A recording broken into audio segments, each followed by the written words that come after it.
O Senhor esteja convosco, Ele está no meio de nós. Proclamação do Evangelho de Jesus Cristo segundo Marcos, glória a vós, Senhor. Naquele tempo, Jesus atravessou de novo numa barca para outra margem. Uma numerosa multidão se reuniu junto dele e Jesus ficou na praia. Aproximou-se então um dos chefes da sinagoga chamado Jairo. Quando viu Jesus, caiu a seus pés e pediu com insistência: Minha filhinha está nas últimas. Vem e põe as mãos sobre ela, para que ela sare e viva.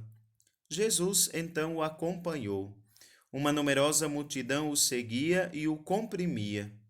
Ora, achava-se ali uma mulher que há 12 anos estava com uma hemorragia. Tinha sofrido nas mãos de muitos médicos, gastou tudo o que possuía e, em vez de melhorar, piorava cada vez mais. Tendo ouvido falar de Jesus, aproximou-se dele por detrás, no meio da multidão, e tocou na sua roupa. Ela pensava: se eu ao menos tocar na roupa dele, ficarei curada. A hemorragia parou imediatamente e a mulher sentiu dentro de si que estava curada da doença.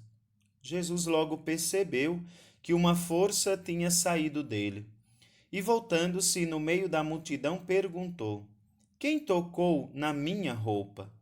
Os discípulos disseram: Estás vendo a multidão que te comprime e ainda perguntas quem me tocou? Ele, porém, olhava ao redor para ver quem havia feito aquilo. A mulher, cheia de medo e tremendo, percebendo o que lhe havia acontecido, veio e caiu aos pés de Jesus e contou-lhe toda a verdade. Ele lhe disse: Filha, a tua fé te salvou. Vai em paz e fica curada dessa doença. Ele estava ainda falando quando chegaram alguns da casa do chefe da sinagoga e disseram a Jairo: Tua filha morreu. Porque ainda incomodar o mestre? Jesus ouviu a notícia e disse ao chefe da sinagoga: Não tenhas medo, basta ter fé. E não deixou que ninguém o acompanhasse, a não ser Pedro, Tiago e seu irmão João. Quando chegaram à casa do chefe da sinagoga, Jesus viu a confusão e como estavam chorando e gritando. Então ele entrou e disse: Por que esta confusão e esse choro? A criança não morreu, mas está dormindo. Começaram então a caçoar dele, mas ele mandou que todos saíssem, menos o pai e a mãe da menina e os 3 discípulos que o acompanhavam. Depois entraram no quarto onde estava a criança. Jesus pegou na mão da menina e disse: Talita cum, que quer dizer: Menina, levanta-te. Ela levantou-se imediatamente e começou a andar, pois tinha 12 anos. E todos ficaram admirados. Ele recomendou com insistência que ninguém ficasse sabendo daquilo e mandou dar de comer à menina. Palavra da salvação, glória a vós, Senhor. Quantos limites você ainda vai ter que experimentar para se lançar na fé? Caríssimos irmãos, estamos diante de 2 grandes milagres de Jesus: a cura da hemorroísa e da filha de Jairo, e em ambos uma certeza. A fé em Jesus nos faz experimentar a tranquilidade. Jesus sempre nos convida à fé, pois ele é vitorioso. Quantas vezes o duelo entre morte e vida se dão? Há muitos que se desesperam diante da morte biológica.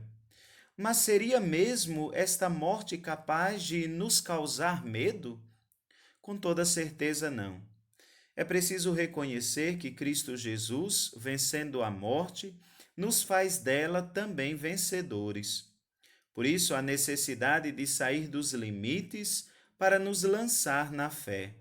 Aquela mulher já havia gastado todas as suas economias, Não lhe restava mais nada a não ser a fé em Jesus.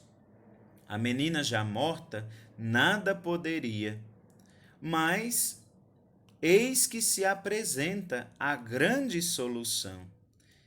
Meus irmãos, quantas vezes o fracasso se faz diante de nós? Muitas vezes as impossibilidades paralisam os homens, mas o homem de fé, quando se vê diante dessas impossibilidades, se lança ao encontro de Cristo Jesus. Nele confia, porque sabe que Ele é o Senhor, o vencedor da morte. Nesse dia de hoje, rezemos pedindo ao Senhor nosso Deus a graça de vivermos da fé e para a fé. Rezemos juntos. Renovados pelo sacramento da nossa redenção, nós vos pedimos, ó Deus, que este alimento da salvação eterna nos faça progredir na verdadeira fé. Por Cristo nosso Senhor. Amém.